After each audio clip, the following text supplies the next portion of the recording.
Okay, well, I guess the bad news is that I've been getting a lot of customers who've been inquiring about how to get a new job sorted out. But on the other hand, I've been getting a lot of customers who've been getting new jobs sorted out, which makes me feel that although there is a lot of people unemployed and searching for work, there's an awful lot more jobs being created, which means that the economy possibly in some sectors is not quite as bad as the politicians are saying. So what I'm doing in this particular video, just running down a few ideas as to how to look for work, how to get work, and all the rest of that, essentially focusing in primarily upon the interview side of things.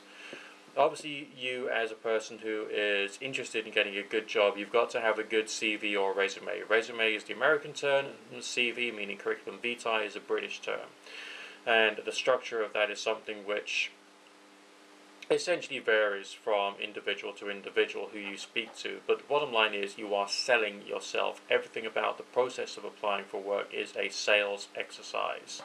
And so it is it is a little easier for people who have a good quality sales background to be able to do this. The writing of a CV should contain all the various different sound bites which are appropriate to the industry and for the kind of person which the interviewer is looking for.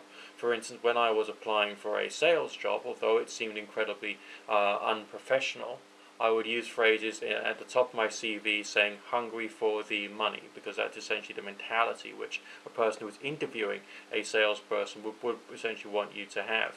And invariably I would get the job because I used the right words on the CV or resume. But that's not the whole thing. If you're going through the process of looking for work, you're dealing with systems, and systems can have inefficiencies. The thing to do is to try and control the inefficiencies as best as you can on your side of things, so that you'll just move one step more likely in getting the right job. Think about where the job is itself. Okay, geographically, where is it? How long will it take you to get there? Have you done a dry run to get to that one particular location?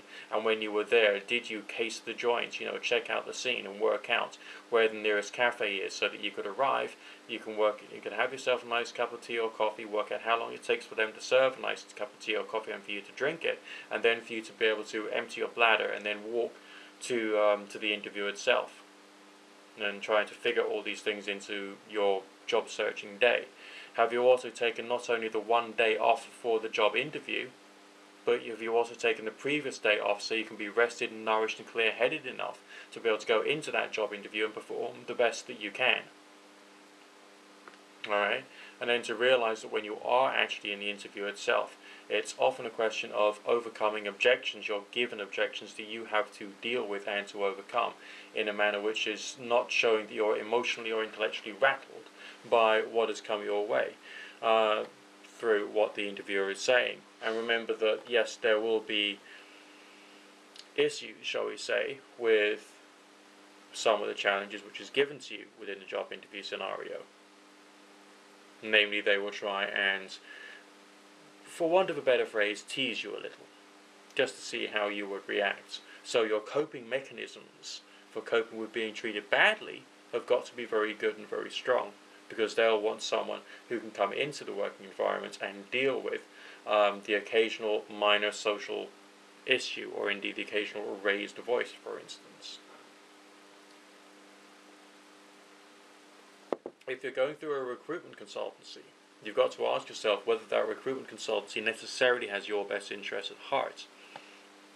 I remember one time when I was being interviewed for a temporary position, but I was told by the agency that it was going to turn into a temp to perm position, or temporary to permanent position, but it just wasn't written down in the job description. So essentially it was my job, therefore, to try and sell myself during the interview stage as being someone who wanted to go for the permanent position. Apparently that was the one thing I failed on, because I did what the agency had told me to do. Okay, because it was just a temporary position. So the agencies will try and manipulate you for their own longer-term financial gain as well as a short-term financial gain. So essentially you don't have to treat them as being experts. They are essentially just the salespeople, the brokers, the people who try and manipulate the economy so that they can then get some good quality financial rewards. You may have been given advice by your agency, but that's not necessarily what you need to rely on. But if you're going to go to see your recruitment agency face to face, it's always good to basically be a bit of an arse licker. And by that, dressing as if you're going to a job interview, so that you're essentially giving them the feeling that you're treating them very well. Because that's what they like to think. The recruitment consultant is a very peculiar creature. I tried my hand at being a recruitment consultant, both self-employed before, as well as working in one of the more well-established agencies here in the United Kingdom.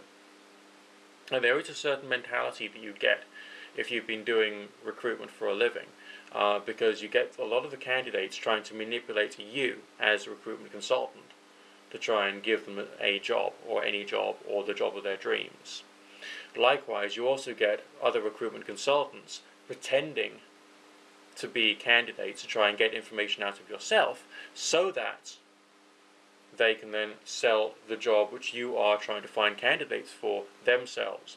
So you do feel slightly paranoid as a recruitment consultant, and you start to develop a "I've got to try and control the situation" mentality, which isn't very productive towards good quality communication going forward and backward. It's not very productive to a good working friendship, shall we say.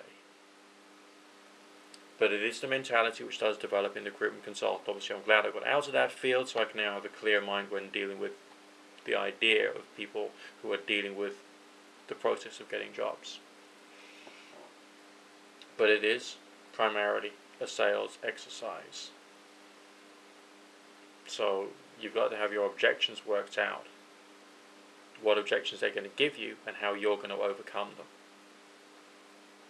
Because it's a question of being persuasive, to a certain extent being manipulative, but predominantly being persuasive and skilled, and knowing what the game is really about. And there is a game with every single type of industry, and with every single type of application that you will do.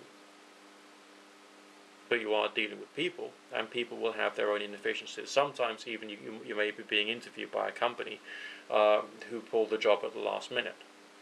Sometimes you'll be going through a recruitment consultant who won't have talked to the agency properly, or talked to the client company properly, or the client company will not have explained themselves properly to the agency, because you're dealing with people, and therefore there can be inefficiencies on that side of things. But if you can reduce the inefficiencies on your side of things, the likelihood of you actually getting to a place whereby you can actually have a good job, and one that will give you what you require, will be getting stronger and stronger, and you'll be able to do better and better, basically. Okay? It's just a question of adjusting probability a little more through using your skills of writing, language, sales, presentation, the way that you dress, and everything to the best of your ability. I suppose once you've managed to control all the factors to the most extreme level, the only other thing that you can't control is the weather. And there was one job interview in which I did, I walked from the bus to the company itself, but unfortunately there was some rather nasty freak weather at the time, and in fact there was a tornado in the local city, in the local town area. And I got drenched to the skin, so that was not really the best of my job interviews I've ever done in my entire life. But, I still did very good as far as I could under those circumstances. And I suppose that's my message: do the best that you can with the limitations that you've got to get the results that you're after. And it is doable and achievable.